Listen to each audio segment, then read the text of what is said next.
In the headlines, military probe killing of civilians in Zamfara airstrike. APC presidential candidate pledges to rejig the economy. Police arrest suspected attackers of PDP rally in Borno State. And on the foreign scene, Mali's northern armed groups pull out of Algiers peace talks. Hello and welcome to News Update. I am Sagir Ibrahim.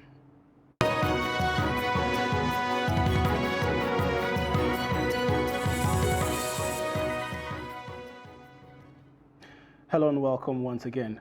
The Military High Command has commenced investigations on the alleged killing of innocent civilians last Sunday in airstrikes targeted at terrorists by the Nigerian Air Force at Mutunji community in Maru local government area of Zamfara State.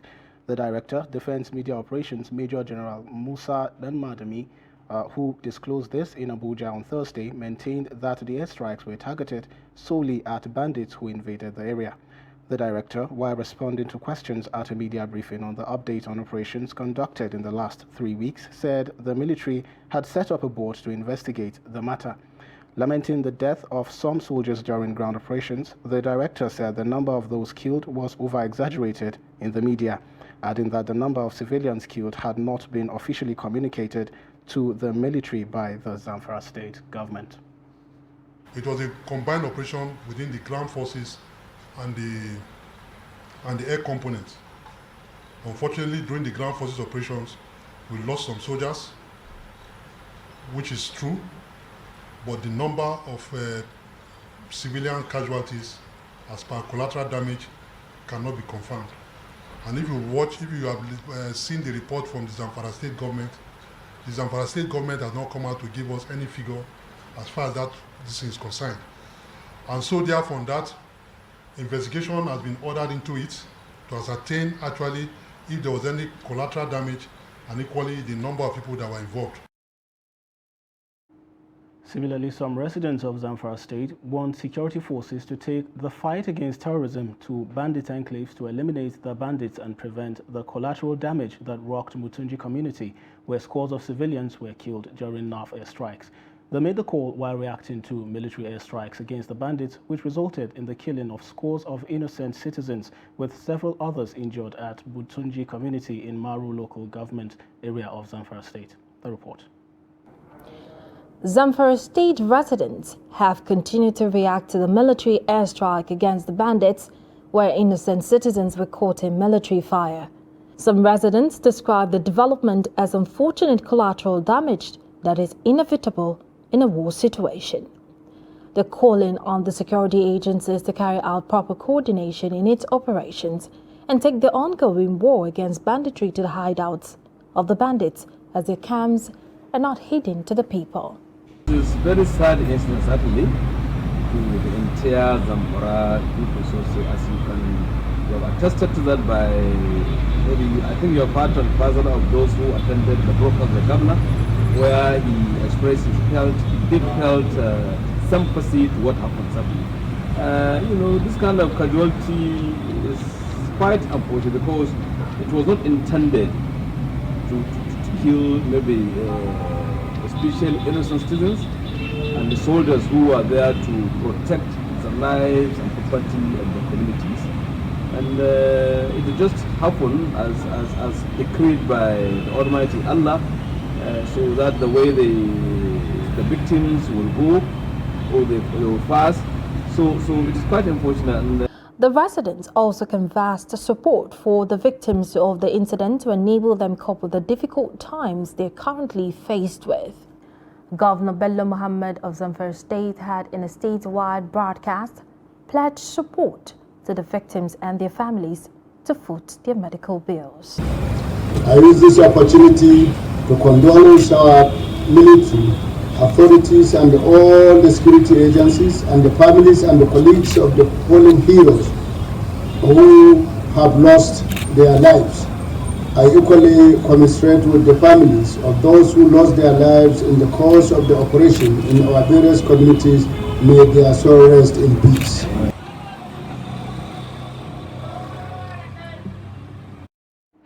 Also, the Oyo State Police Command says it has apprehended the suspected killers of a US-based Ogbomoso-born hotelier, Gbenga Owolabi, who was killed by suspected kidnappers after payment of ransom.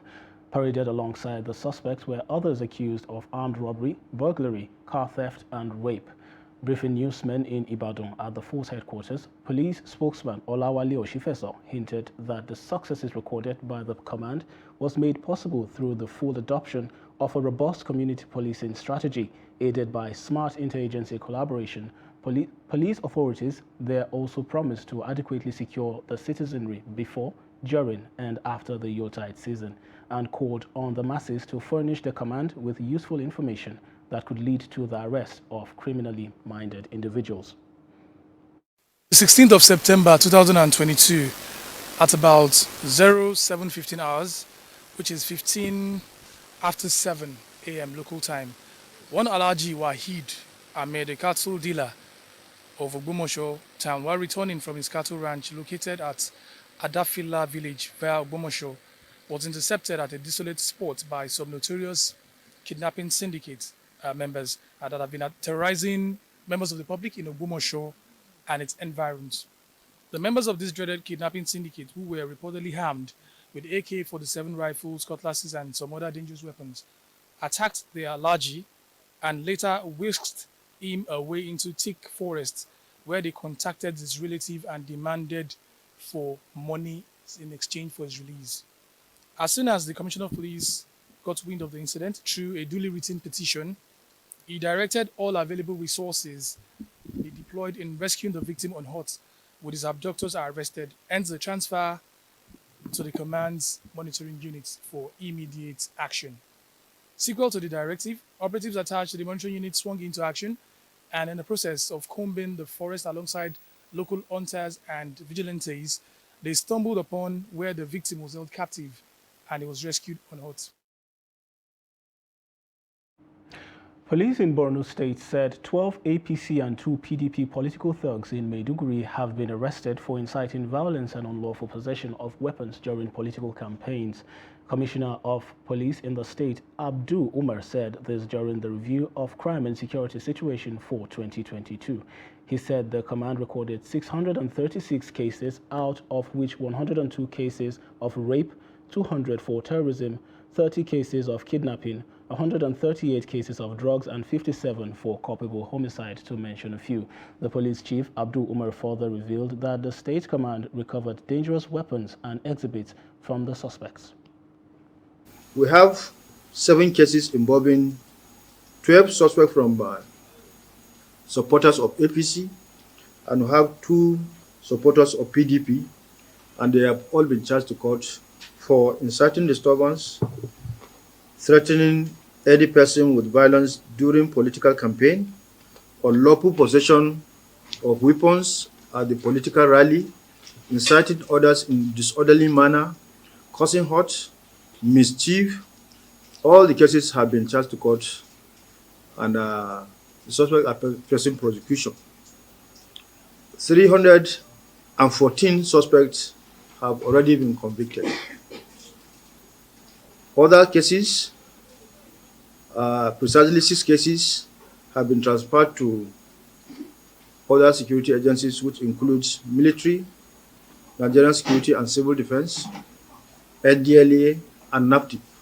Political actors to play by the rule of the game, as the command is always on its toes to ensure the arrest and prosecution of deviants as 2023 election is soon approaching. The Minister of Police Affairs, Megari Ninyadi, says the police will secure the 2023 elections despite pockets of attacks on INEC facilities in some states of the Federation, just as the Buhari administration is equipping the transforming the nation's police force to meet 21st century demands. Trust TV's Shafiu Suleiman reports that the minister gave the assurance while presenting the ministry's achievements since inception at the ongoing PMB administration scorecard series. A report. The minister highlighted how the Buhari administration is making efforts in confronting the security challenges, though there were pockets of threats to the election with recorded attacks on INEC facilities. Dingadi said the police is on top of the situation to guarantee the success of the exercise. This election is going to be conducted in all parts of the country, and we want to assure Nigerians that it's going to be hitch-free. What you see out there by these cowed criminals will not deter us from conducting these elections, and it's going to take place by the grace of God. He said the administration is transforming the police by equipping them with required tools to face the daunting internal security challenges, just as it is deploying technology to enhance crime surveillance, tracking and response. The Ministry of Police Affairs supervised the recruitment of 30,000 police personnel, being the third trenches of the 40 additional police constables approved by Mr. President. Information Minister Lai Mohammed criticized the PDP presidential candidate Atiku Abubakar for saying he will open all borders in the country if elected, saying the statement is akin to reversing the gains recorded in food security and reduction in transborder crimes. By that statement, His Excellency Atiku Abubakar has told the hundreds of thousands of Nigerians working in the various rice mills that have sprung up under this administration that their jobs are over. By this statement, Alhaji Atiku Abubakar will shut down most, if not all, of our new fertilizer blending companies, with thousands of jobs going down the drain. The scorecard series was conceived to showcase the achievements of the Buhari administration in various sectors from 2015 to date. Shafiu Suleiman, Trust TV News, Abuja. And in politics now, the presidential candidate of the All Progressives Congress, APC, Bola Tinubu, on Thursday promised entrepreneurs that if elected, he would reposition Nigeria for greater opportunities and development of its citizens. Tinubu addressed business owners at a luncheon in Lagos, where he promised to work towards enhancing the security situation in the country to allow entrepreneurs have an enabling environment to do their businesses. On fuel subsidy, Tinubu said if elected, he would take bold decisions that would turn the nation's economy around. The business entrepreneurs at the luncheon raised issues around education, healthcare, development, electricity, investment climate, multiple exchange rates, and prevailing oil subsidy, asking how Tinubu would deal with the challenges. I've enjoyed listening. What should happen is connecting the dots.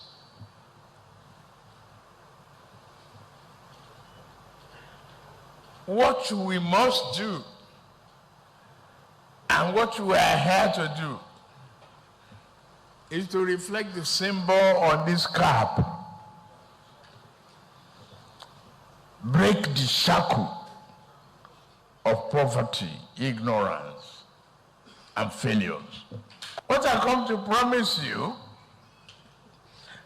is that this action will speak louder than my voice.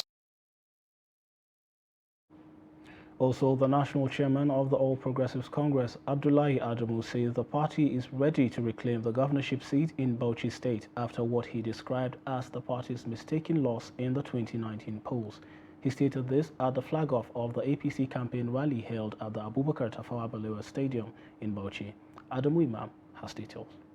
The All Progressives Congress in Bauchi State kick-started the campaign with a promise to change the narratives in the leadership of the state by ensuring that citizens reap the dividends of democracy through people-oriented projects. It is painful that we lost elections in Bauchi. I believe women are in better position to tell you the pains that comes with a miscarriage. That is how we feel. We failed in the last election here, but we are coming back in a way that has never been seen before. Bauchi is for APC. Don't vote for any other party in the state. The governorship candidate of the APC, Sadiq Baba Abubakar, accused the present government in the state of owing workers' salaries and unrealistic empowerment for women and youth. We are soliciting for votes from the electorate to enable us change the present system of governance in Bauchi by God's grace, because it has not favored the masses. Because the PDP refused to do what is right for the masses, we are here to change the narrative. We will do better if given the mandate. Some stakeholders of the party are hopeful that the APC emerges victorious in next year's general elections in Bauchi State. This is the reality on ground. People of Bauchi have answered the call to massively vote for APC and for Baba Sadiq Abubakar. Among all the governorship candidates in the state, no one matches his competence. He has empowered a lot of youths, and even before he became a candidate, he has done a lot for women also. Leaders of the party within the state all graced the occasion, apart from the Minister of Education Adamu Adamu and the immediate past governor Muhammad Abdullahi Abubakar. Adamu Imam, Trust TV News, Bauchi. You're also watching News Update on Trust TV. Coming up after the break. How woes of IDPs worsen in Abuja. Stay with us.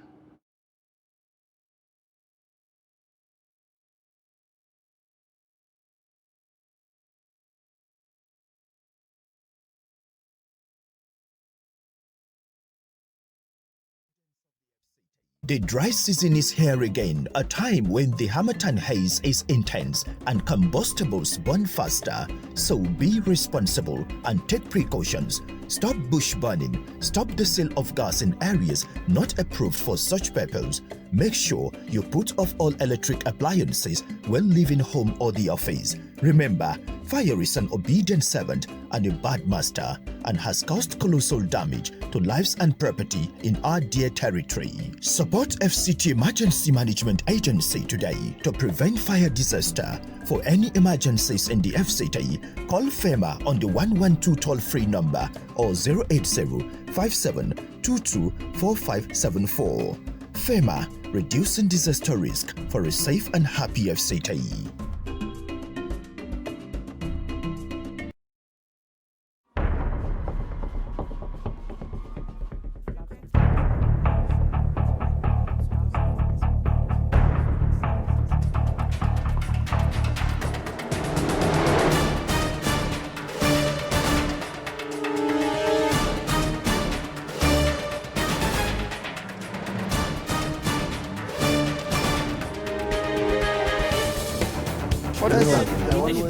That's great. It's good to see you.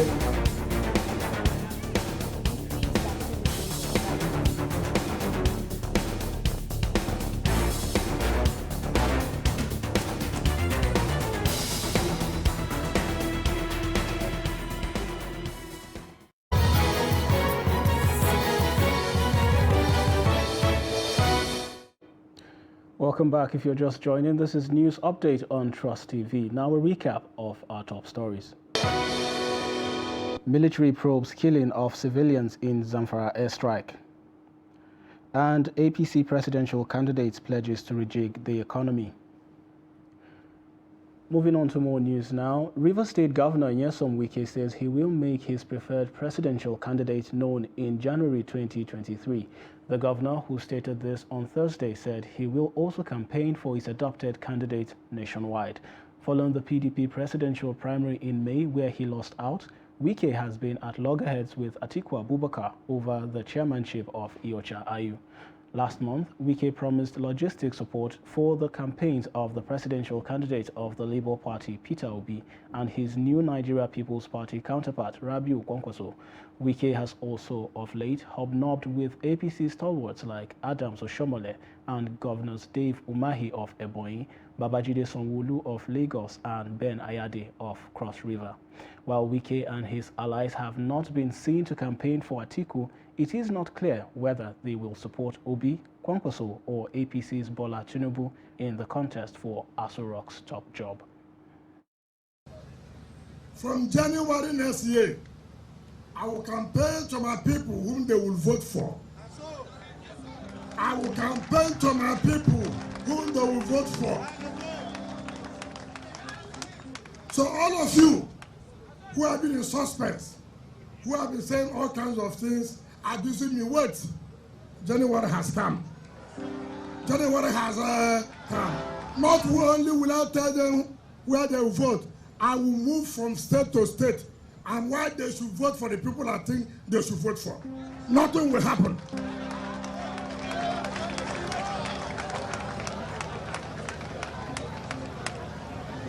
So all of you appearing on television, abusing me, don't waste your saliva again. January is a come. January is a come. Following Wednesday's demolition of Durumi internally displaced persons camps by the Federal Capital Territory Administration (FCTA), occupants say they are not criminals, contrary to reasons advanced for the exercise.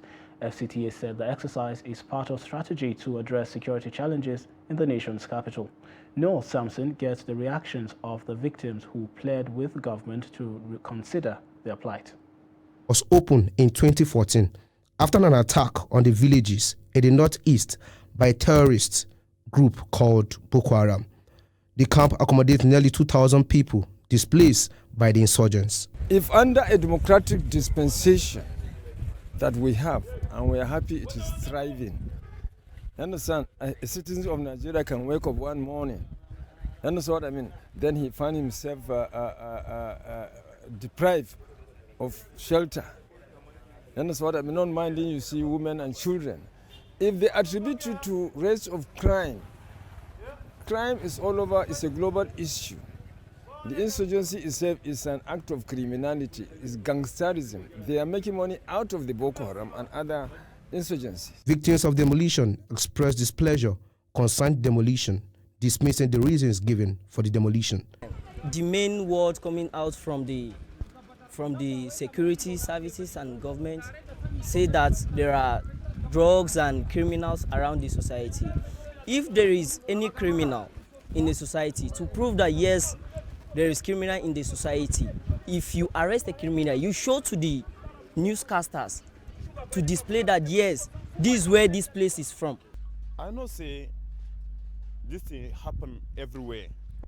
As I did this thing happen, this thing not be my choice that carry me come here and be IDP person. Now Boko Haram for sure come here. Listen, my choice. I can come here because Abuja not be for poor person in the Abuja. So our pleading to government, let the government look after after women in the IDPs and the children. You can come, if you come to the IDPs now, you can see children and women are lying down on the road like this, on ground like this. The batch away with the manager, now they come the demolish. And if we ask them, why are you demolishing our we are IDPs? We are IDPs from 3 states. We are here, Adamawa, Borno, Yobe. We run for our life. We come to Abuja again. They say they are demolishing us. Where will we go? They appeal to the government to come to their aid to provide a fitting camp for them if they don't want them at the city center, where they are forced to live, not by choice. Noel Samson, Trust TV News, Abuja. And in business now, review of weekly cash withdrawal limit by the Central Bank of Nigeria to 500,000 naira for individuals and 5 million naira for corporate bodies have elicited reactions from point-of-sale operators in Abuja. The operators said it is a huge relief for some of them, as the previous limit, if implemented, would have pushed them out of business.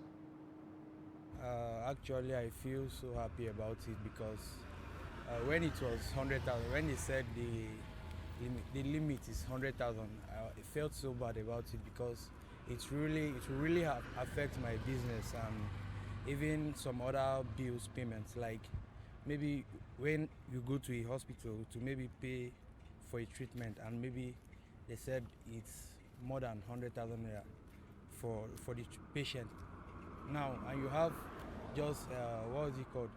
You have the limit of 100,000 naira in a week, then a day is 20,000 naira, and you need cash of more than 100,000 naira to maybe treat a patient. So what will you do? Must you face the challenge of what is it called? The charges that CBN said you have to pay when you exceed the limit of the transaction? No. So it's very, very bad when they said the limit of our transaction per day is 20,000 naira. But I'm happy now since they said they have increased it to 500,000 in a week. So I'm very, very happy about it. First of all, when it was 100,000, when they put the limit to 100,000, business was kind of down because the place I came, the company I'm working for, we have other partners, and sometimes those partners, they want to do some transfers to their, one of the partner we have is Kenan. They used to collect, how would I call it, contribution from people. So when they want to pay back, they will need plenty cash. So they need to withdraw bigger amounts. And when it was 100, I couldn't withdraw that amount because of the limit they put. So as at then, my income daily was depreciating. But now that they have increased the limit, On the foreign scene, a coalition of armed groups in northern Mali on Thursday pulled out of the long-running peace talks based on the 2015 Algiers Accord because of what they call a lack of political will on the part of the West African country's military government. The coalition, called the Permanent Strategic Framework for Peace, Security and Development, CSP-PSD, said in a statement that it would only come back to the table if talks were held in a neutral country under international mediation. CSP-PSD regrets the persistent absence of political will of the transitional authorities to implement the peace accord, adding it would suspend participation in the talks. The announcement jeopardizes the agreement signed in Algiers more than 7 years ago between Mali's then civilian government and armed groups to restore peace in the north after rebels sought to break away from the capital, Bamako, in 2012. Mali has seen 2 military coups since August 2020. And in sports, Edouard Mendy has reportedly snubbed a 6-year contract offer from Chelsea because he feels he deserves wage parity with Kepa. The Blues have offered the Senegal goalkeeper a new long-term deal in a bid to keep him at the club 2.5 years before his current contract ends, but he has rejected it because he feels the club is not showing him enough respect over wages. The 30-year-old reportedly earns £100,000 a week, but he wants a sum close to his rival, Kepa Arrizabalaga, who is said to be earning almost double. With that comes to the end of Trust News Update. Remember to follow us across all our social platforms. I'm Sagir Ibrahim. Thanks for watching.